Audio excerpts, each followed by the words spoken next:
हे परिवार, कैसे हैं आप सब। होपफुली आप सब लोग अच्छे होंगे। और अभी मैं जा रही हूँ बाहर, तो माइक वाइक कुछ लेके नहीं जा रही हूँ, तो मैंने सोचा कि बस ऐसे रिकॉर्ड कर लेती हूँ, बाद में ऊपर से वॉइस ओवर कर दूँगी। तो मैं आ गई हूँ बाहर और हम लोग सोच रहे थे यहाँ पे मिर्ची एंड माइम है वहाँ जाने का। और तो पंकज का बर्थडे आ रहा है, तो उसे सेलिब्रेट करने के लिए हम लोग मिल रहे हैं। तो अभी वेटिंग चल रही थी एक जगह पे, तो हम लोग दूसरी जगह पर आ गए हैं।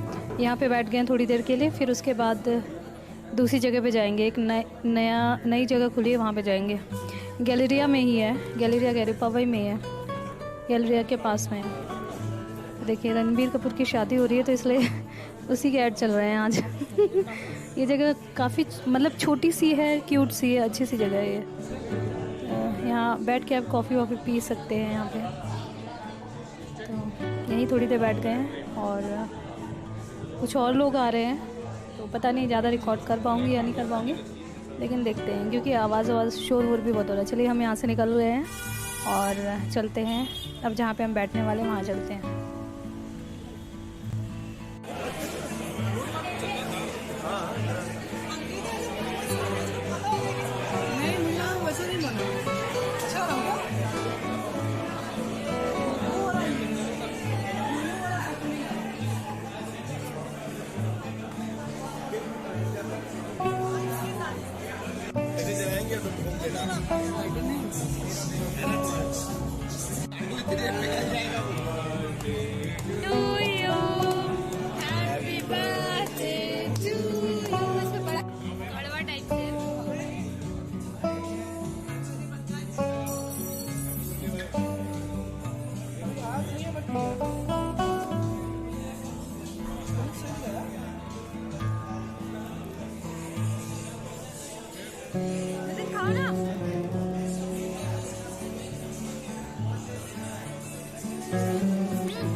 ठंडा नहीं है।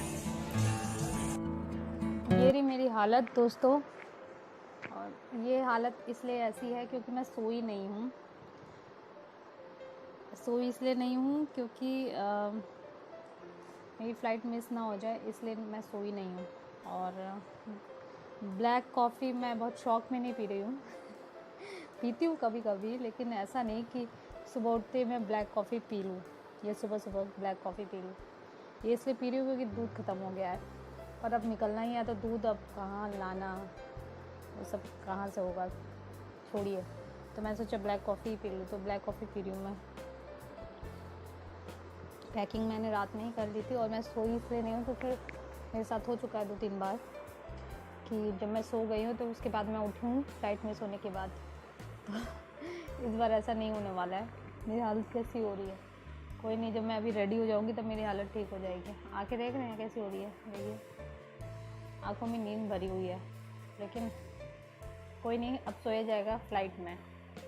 तो चलिए अपनी ब्लैक कॉफ़ी पी लेते हैं। मैंने मुंह धो लिया है, मैंने स्क्रब भी किया है अभी, ताकि थोड़ा सा अच्छा लगे। और चलिए फिर शुरू करते हैं आज का व्लॉग। आज का व्लॉग घर का नहीं होगा, बाहर का ही होने वाला है। चलिए चलते हैं। गुड मॉर्निंग परिवार, कैसे आप सब। होपफुली आप सब लोग अच्छे होंगे। और अभी मैं पी रही हूँ अपनी ब्लैक कॉफ़ी। तो देखिए दोस्तों, ये मेरा सामान पैक्ड है, ज़्यादा सामान नहीं है, थोड़ा ही है। मैं ज़्यादा सामान कैरी नहीं करती हूँ कहीं पे भी। तो दोस्तों ऑटो में हूँ, निकल चुकी हूँ मैं, और चलिए चलते हैं। तो दोस्तों मैं निकल रही हूँ, सुबह का वक्त है और रास्ते बहुत ही खूबसूरत लग रहे हैं। तो मैंने सोचा क्यों ना मैं सुबह की जो चहल पहल है वो मैं आपको दिखा दूँ, तो इसीलिए मैं इसको रिकॉर्ड कर रही हूँ। वैसे तो मुंबई मैंने आपको बहुत बार दिखाया है, लेकिन ये मैंने सोचा कि ये देखिए सब्जी मार्केट लगी हुई है सुबह सुबह की। इस साइड मैं पहली बार देख रही हूँ सब्जी मार्केट वाला सीन।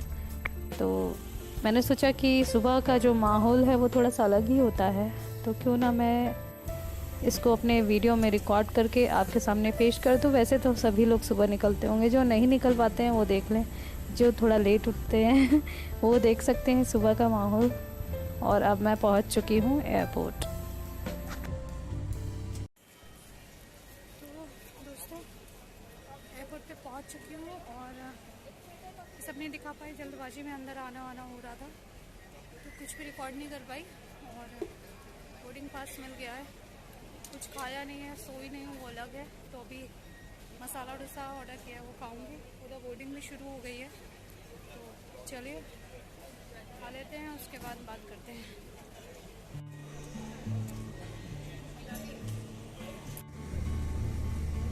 तो दोस्तों बोर्डिंग पास वगैरह सब कुछ मिल चुका है और अब मैं फ़्लाइट पकड़ने जा रही हूँ। सामने वाली फ़्लाइट ही है, लेकिन हम एयरपोर्ट पे ऐसा है कि हम पैदल जाके क्रॉस नहीं कर सकते क्योंकि वहाँ से गाड़ियाँ जाती रहती हैं, तो किसी का एक्सीडेंट ना हो जाए। तो इसी वजह से शायद वहाँ तक पहुँचने के लिए हम घूम के जाएंगे। अब घूम के वापस से उसी जगह पे जाएंगे, क्रॉस करना है जो। तो हम वैसे क्रॉस नहीं कर सकते, यहाँ से एक शटल होती है, बस होती है जिसमें हम बैठ के फ़्लाइट तक जाते हैं। तो अब वही चीज़ हो रही है। वैसे तो एयरपोर्ट मैंने दिखाया ही है कई बार वीडियो में, बट इस वीडियो में ज़्यादा ही क्लियर दिख रहा है क्योंकि इस वीडियो में मैं दिन में और काफ़ी लंबे एरिया में राउंड मार के आई हूँ, तो इसलिए ज़्यादा दिख रहा है। ये देखिए यही शटल है, ये एयरपोर्ट के अंदर ही चलती है ये वाली बस फ़्लाइट तक जाने के लिए। ज़्यादा दूरी नहीं होती, ज़रा सी दूरी होती है, फिर भी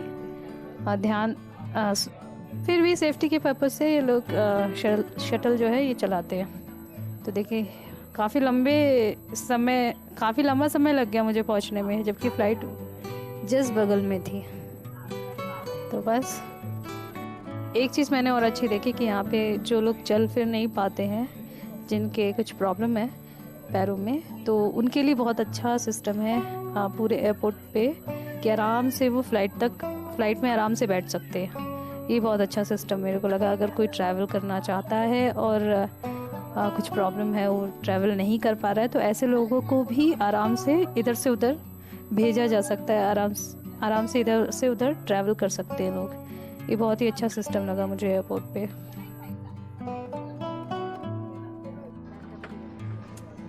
तो बस फ्लाइट में आ गई हूँ और तो दोस्तों हम लोग पहुँच गए चंडीगढ़। और मैंने इसलिए नहीं रिकॉर्ड किया क्योंकि चंडीगढ़ में सिक्योरिटी पर्पज़ से मना होता है फ़ोटो या वीडियो लेना, तो इसलिए मैंने रिकॉर्ड नहीं किया था। और टैक्सी के बारे में मैं आपको बताना चाहती हूँ कि आप ओला उबर ही करिए, क्योंकि यहाँ से हमने जो टैक्सी ली थी, पहले टैक्सी वाले ने हमें कम प्राइस बताया और उसके बाद उसने कहा कि 3 स्टेट के टैक्स लगेंगे अलग अलग, किसी में 500, किसी में 600, किसी में 550। तो ऐसे करके उसने बहुत ज़्यादा प्राइस बता दिया था। और जैसे ही आप एयरपोर्ट से निकलेंगे, चंडीगढ़ के एयरपोर्ट से, इतना ऐसा लगेगा कि आप पता नहीं कौन से एरिया में आ गए हैं। ऐसा लगेगा कि आप गांव में आ गए हैं, जहाँ पे ना आपको कोई ऑटो दिखेगा, ना कोई बस दिखेगी, ना कोई आपको गाड़ी जाती हुई, कोई इक्का दुक्का दिख जाएगी, कोई गाड़ी वाड़ी कुछ नहीं दिखेगी। तो एकदम सन्नाटा पूरा, और दोनों साइड खेत। तो आप समझ लीजिए कैसा एरिया होगा। तो वहाँ से निकलते टाइम तब टैक्सी वाले ने बताया कि अब इसमें इतना प्राइस है। उसने बढ़ा चढ़ा के 2500 और एक्स्ट्रा बता दिया। तो फिर हमने कहा कि नहीं, ये बहुत ज़्यादा है, इतना नहीं हो सकता। लेकिन हमने पहले नहीं बोला कि हमें कहीं और उतार दो, हम दूसरी गाड़ी पकड़ लेते हैं, क्योंकि रास्ता पूरा ऐसा ख़राब था कि कोई था ही नहीं, दूर तक कोई नहीं था। ऐसा खेत में से जा रहे थे, लग ही नहीं रहा था कि चंडीगढ़ में आए हैं। मुझे लगा किसी गाँव में आ गए, और जबकि वो इंटरनेशनल एयरपोर्ट था। बहुत ही अजीबोगरीब बात थी ये। तो पूरे रास्ते में बड़ा अजीब सा माहौल बना हुआ था, जब तक मुझे रास्ते में भीड़ दिखना शुरू नहीं हुई। ऑटो, टैक्सी और क्या बोलते हैं, बस, गाड़ियाँ दिखना शुरू नहीं हुई, दुकानें दिखना शुरू नहीं हुई, तब तक एकदम शांति थी। और जब ये सारी चीज़ें दिखना हुई, तब जाके मुझे लगा कि थोड़ा सा ठीक हुआ, और वो मान गया कि हाँ कम प्राइस पे मान गया वो। तो तब जाके फिर भी उसने एक्स्ट्रा ले लिया, तब जाके फिर सांस में सांस आई, और फिर जाके मैंने वीडियो रिकॉर्ड करना शुरू किया बहुत टाइम बाद। तो इसलिए मैं वो लोकेशन आपको दिखा नहीं पाई, क्योंकि उस टाइम वैसे ही शॉक्ड हो गई थी मैं। तो वो वीडियो मैं नहीं दिखा पाई। लेकिन आप जाएंगे तो ध्यान से आप ओला उबर करके ही जाइए, क्योंकि वहाँ के टैक्सी वाले आपके साथ फ्रॉड कर सकते हैं। तो सिर्फ यही नहीं, अब इसके बाद ये होगा कि जब हम शिमला पहुँच जाएंगे, तब टैक्सी वाले जो भाई साहब हैं वो बोलेंगे कि अब 180 रुपये और लगेगा मेरा, या फिर कोई और चार्ज भी बता देंगे कि वहाँ तक जाएंगे तो इतना प्राइस आएगा, या इतनी दूर जाएंगे तो और इतना कुछ मेरा टैक्स लगेगा। तो ये नौटंकी चलती रहेगी। तो इससे बेटर है कि आप कैब ले लो, या फिर खुद की गाड़ी से आओ। अगर आप दिल्ली वैली से आ रहे हो तो खुद की गाड़ी से आओ, या फिर बस से आना है तो बस से आ जाओ।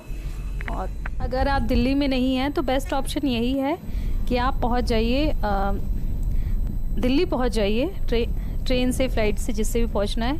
और वहाँ से आप सस्ता है और टिकाऊ वही है कि आप ट्रेन से पहुंच जाइए दिल्ली, और वहाँ से बस करिए सीधा शिमला की।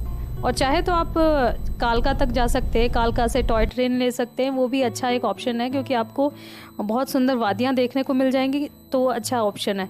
तो वो आपका बजट ट्रिप हो जाएगा, कम पैसे में आप अच्छे से घूमते घामते अपना वीडियो बनाते हुए आराम से पहुंच जाएंगे। तो अगर आप सोच रहे हैं शिमला जाने का तो ये बेस्ट ऑप्शन है। अब आती है